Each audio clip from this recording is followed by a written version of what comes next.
पर खड़ी थी जो किसी के लिए भी खौफ का वाजा थी। इस हवेली की कहानी है राज के साये में। एक रात रवि, जो एक खुदगर्ज और बिंदास इंसान था, अपने दोस्तों के साथ उस हवेली का सफर करने निकाल गया। उसने सोचा यह सब बस डर और अफवाह है। जब रवि और उसके दोस्तों ने हवेली तक पहुंचने की कोशिश की तो हवा में एक अजीब सी खुशबू थी, जैसे किसी पुरानी किताब की जो कभी पढ़ी नहीं गई हो।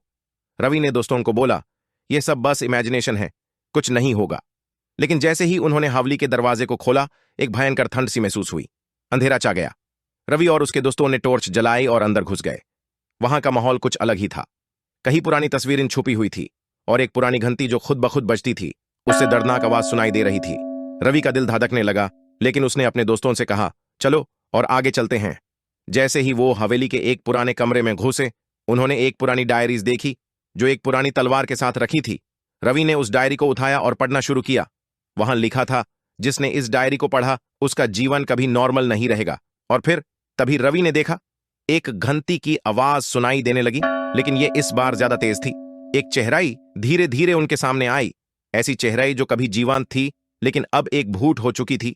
वो चेहराई रवि के सामने खड़ी थी और उसने चुपके से कहा, तुमने हमारे राज को छुपा लिया। तुम्हारे पास जो कुछ है वो कभी तुम्हारा नहीं होगा। रवि की आंखों में डर था, उसका दिल तेज धड़क रहा था, लेकिन वो चेहरे धीरे धीरे गायब हो गई, जैसे हवा में सिमात गई हो। उस दिन के बाद रवि का जीवन कभी नॉर्मल नहीं रहा।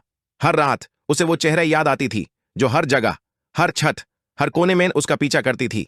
जब भी उसने किसी को वो कहानी सुनाई, उसने खुद को किसी और का दर्द महसूस किया, जैसे वो उन्हीं के साए में जीने लगा हो। और आज भी हर साल रात के अंधेरों में वो चेहरा ही किसी नए इंसान के सामने आती है जो उसका राज खुद पर खोलने की कोशिश करता है।